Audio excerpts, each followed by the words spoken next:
오늘은 또 고린도서를 같이 읽으면서 고린도 교회에 있었던 또 다른 문제점에 대해서 함께 나눠보려고 합니다.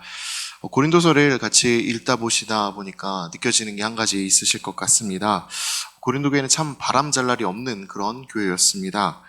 5장에서 그 교회 안에서 음행을 저지른 일에 대하여 권면하자마자 바울은 6장에서 또다시 다른 문제에 대해서 언급을 하고 있는 것을 볼 수가 있습니다. 우리 어떤 문제인지 함께 살펴보겠습니다. 6장 1절의 말씀을 다시 한번 읽어보도록 하겠습니다. 너희 중에 누가 다른 이와 더불어 다툼이 있는데 구태여 불의한 자들 앞에서 고발하고 성도 앞에서 하지 아니하느냐.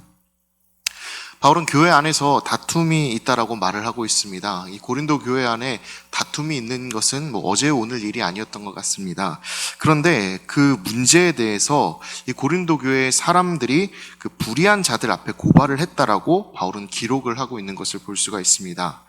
여기서 말하고 있는 불의한 자들이란 그 성도와 대비가 되는 사람들로서 하나님 앞에서 의롭다함을 받지 못한 세상의 사람들을 말합니다. 즉 예수 그리스도로 죄 씻음 받지 못한 세상의 사람들을 말하는 것이죠.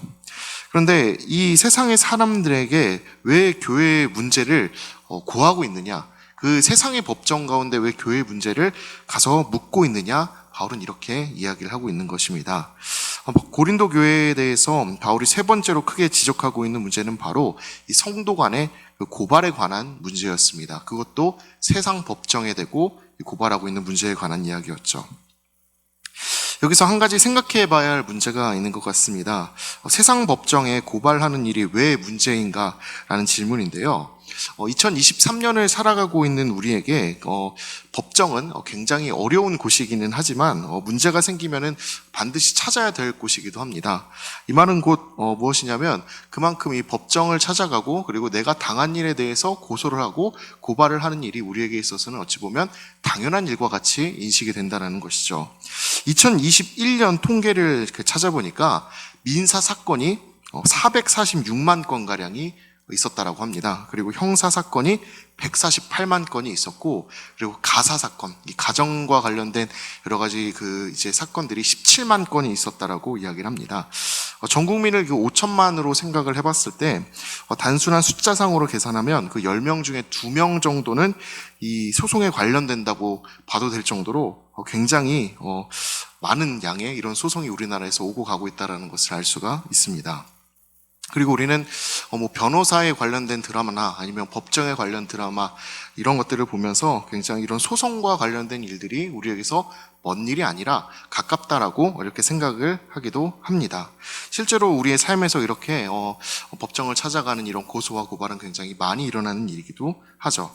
이런 상황에서 누군가 고발을 한 것에 대해서 뭐라고 할 사람은 없는 것 같습니다. 무엇인가 억울한 일을 당한 것이 있다면 그 시시비비를 가려야 되겠구나, 참 억울한 일이 있어서 이걸 법을 통해서 풀어내야 되겠구나 라는 생각을 하면서 그 상황을 받아들일 것이 분명합니다.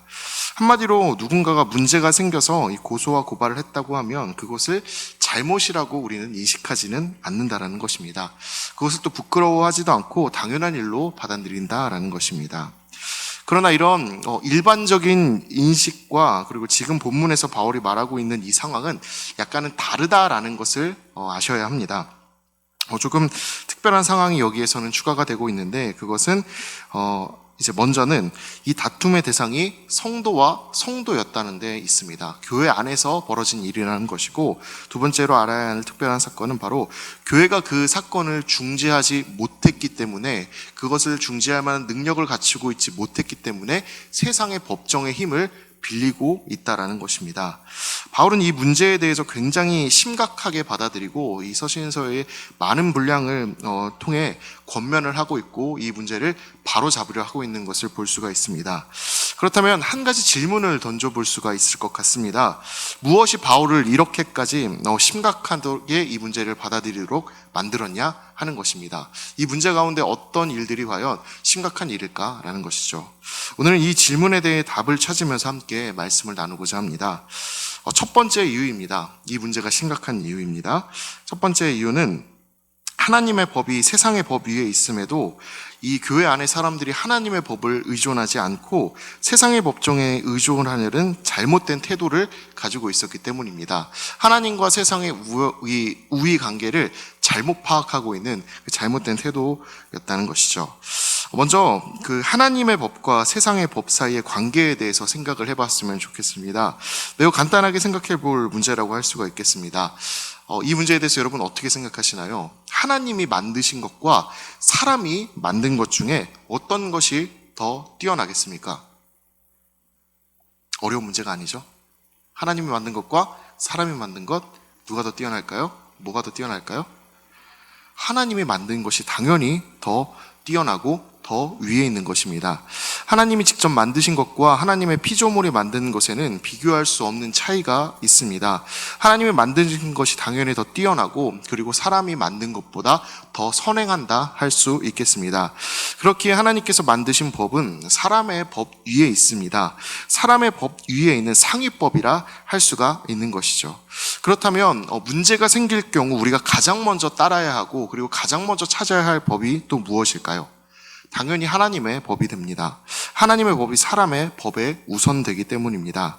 그 상위법에 대해서 잠깐 예시를 드리자면 지난 7월에 그 교회 정관이 통과가 된 걸 보셨을 텐데 가장 그 마지막 줄에 보면은 이렇게 적힌 부분이 있습니다. 정관에 정해지지 않은 사항에는 상위법인 총회와 노회의 규정을 따른다라고요.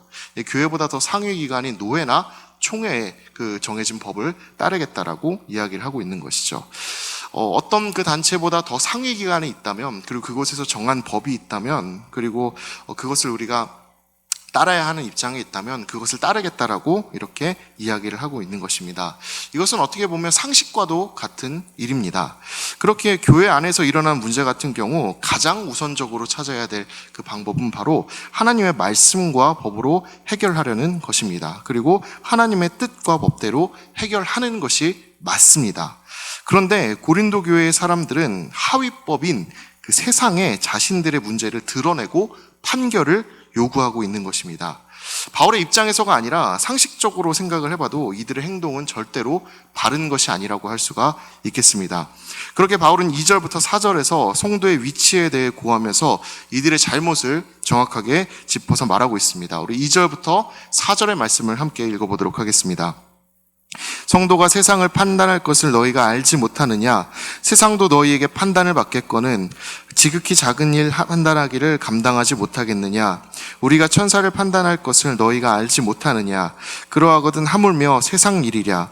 그런즉 너희가 세상 사건이 있을 때 교회에서 경히 여김을 받는 자들을 세우느냐? 바울은 여기서 하나님의 법과 세상의 법의 상관관계를 가지고 이렇게 말하고 있습니다. 성도는 하나님의 법을 가지고 세상을 판단할 권세를 지닌 사람들을 너희들은 알지 못하고 있느냐? 바꿔 말하면 세상에 위에 서야 할 그 사람들이 자진해서 세상의 밑으로 들어가는 것이 맞냐고 묻고 있는 것입니다. 하나님 앞에서 불의한 자들의 판단의 그 성도 간의 문제를 그리고 맡기는 것은 옳지 않음을 강하게 말하고 있는 것이죠. 그렇게 바울의 입장에서 봤을 때 이들의 문제는 굉장히 심각하고 그리고 또 굉장히 문제가 있는 것이라고 볼 수가 있습니다. 하나님을 인정하지 않고 하나님의 것을 제대로 받아들이지 못하고 세상에 먼저 의존하려는 잘못된 생각을 가지고 있기 때문입니다. 이 본문에서처럼 우리는 세상에 속한 사람들이 아닙니다. 하나님께 속한 사람들입니다. 그렇게 우리에게는 세상의 법보다 더 상위에 있는 하나님의 법이 적용이 되는 사람들입니다. 하나님의 법 아래에 사는 사람들입니다. 그렇기에 이 세상에 의존하면서 살아가는 것이 아니라 그 반대로 하나님의 법을 가지고 세상을 판단할 수 있고 그들을 바꿀 수 있는 것이 바로 우리가 돼야 하겠습니다. 그렇게 살기 위해서 우리에게 필요한 것 한 가지가 있는데 바로 하나님의 법을 우리가 가장 먼저 잘 지키는 것이라고 할 수 있겠습니다. 그리고 당연한 말이겠지만 하나님의 법을 지키는 우리는 이 세상의 사람들보다 당연히 더 나은 삶을 살아야 하겠습니다. 세상의 사람들이 우리를 봤을 때 교인들은 하나님의 법을 지키고 있기 때문에 더 대단한 삶을 살고 있고 더 깨끗한 삶을 살고 있고 그리고 더 도덕적으로 아름다운 삶을 살고 있다라고 이렇게 바라볼 수 있고 느낄 수 있도록 바로 우리들의 삶이 그려져야 하겠습니다. 그렇게 하나님의 법을 지킨다는 것은 우리에게 있어서는 책임감이기도 합니다. 항상 이것을 기억하고 항상 하나님의 법 아래에서 하나님의 말씀을 따라 살아가기를 진심으로 바랍니다. 두 번째 이유를 찾아보도록 하겠습니다. 이 문제가 심각했던 두 번째 이유는 성도 간의 양보와 사랑이 없었기 때문입니다. 예수님의 말씀을 지키지 않았다라는 거죠. 7절의 말씀을 우리 같이 한번 읽어보도록 하겠습니다. 너희가 피차 고발함으로 너희 가운데 이미 뚜렷한 허물이 있나니 차라리 불의를 당하는 것이 낫지 아니하며 차라리 속는 것이 낫지 아니하냐. 이 본문을 보시면 차라리 불의를 당하는 것과 속는 것이 낫지 않냐라고 바울은 되물어 보고 있습니다.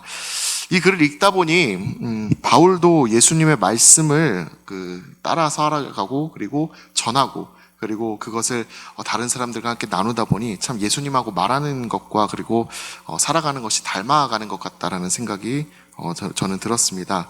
한 집사님께서 저한테 해주신 얘기인데 집에서 소파에 이렇게 앉아 있는데 남편분께서 이렇게 오셔가지고 당신은 요즘 보니까 참 장모님을 많이 닮아가는 것 같다라고 이렇게 이야기를 하셨다라는 이야기를 하셨습니다.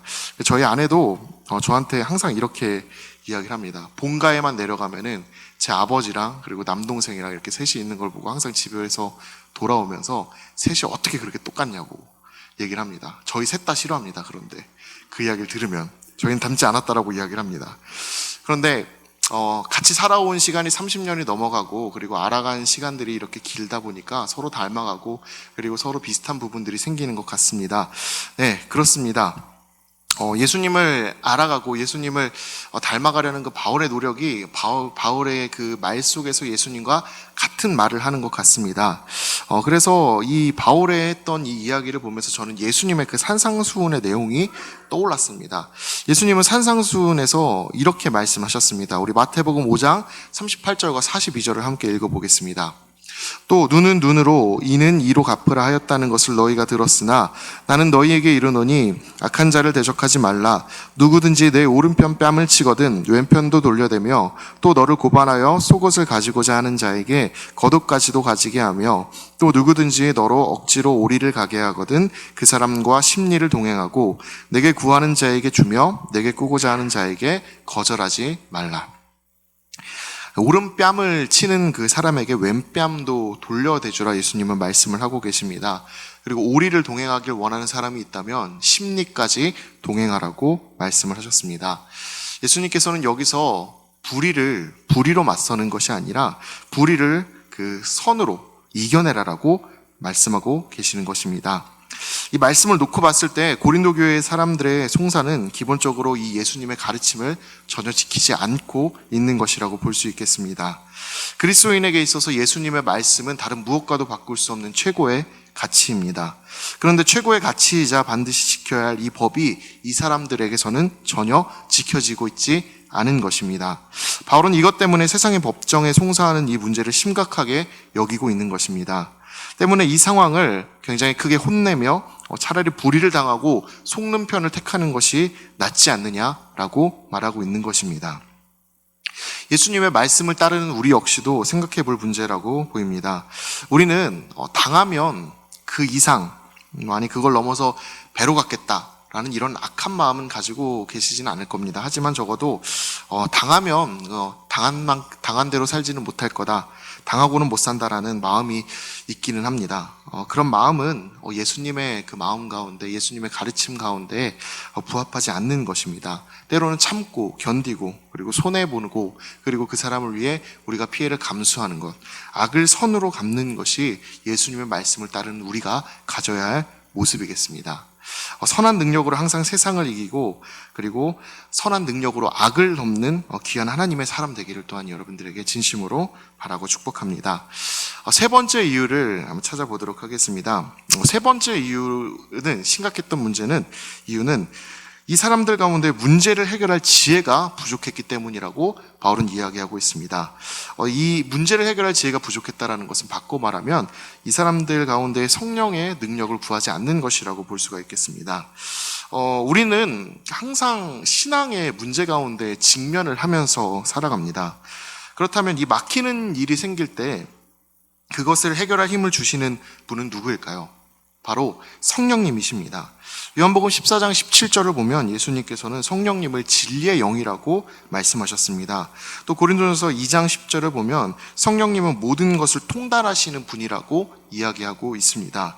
그 성령님의 인도가 있다면 우리는 당연히 모든 것을 바르게 찾아갈 수밖에 없고 진리 안에 거할 수밖에 없는 것입니다. 이런 사실을 생각하고 이 사건을 보면 교회 안에 이 사건을 해결할 지혜가 부족했다라는 것은 이 사람들 가운데 성령님의 능력으로 이것을 해결할 만한 사람도 없었고 또 이것을 해결하기 위해 성령님께 지혜를 달라고 열심히 구하지도 않았다라는 것을 우리는 알 수가 있습니다.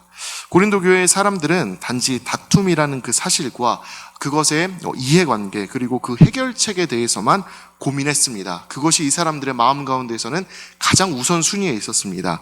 그렇기 때문에 하나님께 먼저 묻기보다는 이 문제를 해결하기 위해서 이 문제의 이해관계를 그리고 득실을 따지기 위해서 가장 먼저 내렸던 결론으로 그러면 재판으로 잘잘못을 가려보자 라고 했던 것이죠.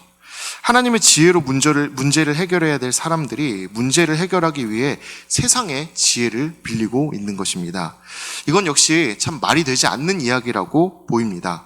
말이 될 수가 없습니다. 바울은 이 엉터리였던 이 상관관계에 대해서 심각하게 바라보면서 잘못된 것이라고 이야기하고 있는 것입니다. 5절에서 뭐라고 말씀하고 있는지 우리 5절을 찾아서 같이 한번 읽어보도록 하겠습니다. 내가 너희를 부끄럽게 하려 하여 이 말을 하노니 너희 가운데 그 형제 간의 일을 판단할 만한 지혜 있는 자가 이같이 하나도 없느냐. 하나님을 따르는 사람들이라면 성령의 지혜를 빌리고 그것으로 판단하고 해결을 해야 하는 것이 우선인데 그것을 위한 지혜 있는 자가 아무도 없는 것을 부끄러워하라라고 바울은 이야기하는 것입니다. 혼내고 있는 것입니다. 물론 바울의 마음은 이들을 창피하게 만들고 그리고 이들을 부끄럽게 만들고 이들을 숨게 만들려고 하는 것이 아니었을 것입니다.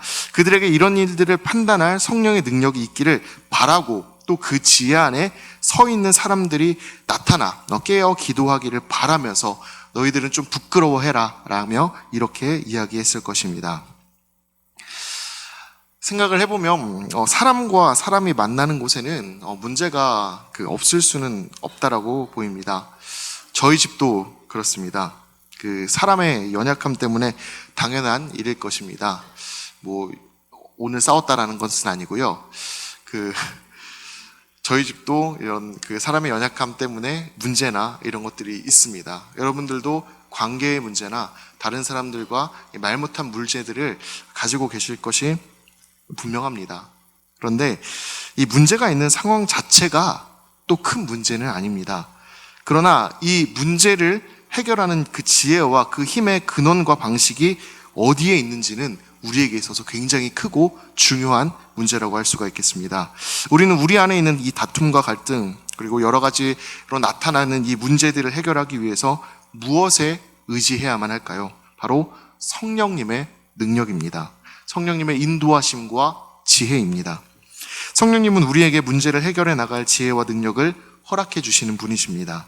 그렇게 우리는 항상 성령님의 지혜를 간구해야 합니다. 그리고 그 지혜로 문제들을 해결해 나가야 합니다. 그렇게 한다면 우리 가운데 있는 이 다툼들을 온전하게 해결할 수 있는 능력이 생길 것입니다. 오늘 말씀을 통해 우리는 이 세 가지 사실을 배울 수가 있었습니다. 첫 번째로 배울 수 있는 사실은 하나님의 법은 세상의 법 위에 있다는 것입니다. 그러니 우리는 항상 하나님의 법을 지키며 살아가는 사람들이 되어야겠고 하나님의 법으로 이 세상을 변화시키고 그리고 그들을 판단하고 그리고 그들의 행동과 그리고 생각들을 바꿔나가는 사람들이 되어야겠습니다. 두 번째로 알 수 있는 사실은 악을 선으로 갚는 것이 옳습니다. 악은 악으로 갚는 것이 아니라 선으로 그것을 이겨내고 덮어내는 것입니다. 그렇기 때문에 이 예수님의 법을 항상 우리는 지키며 살아가야겠습니다. 세 번째로 알 수 있는 것은 문제를 해결할 지혜는 성령님께서 우리에게 주신다라는 것입니다. 그러니 항상 성령님께 간구하고 그 성령님의 인도하심을 우리는 바라야겠습니다. 항상 이것을 지키며 그 하나님의 인도하심 가운데 아름다운 대명교회를 만들어가는 우리가 되기를 진심으로 축복합니다. 기도하겠습니다. 하나님 감사합니다.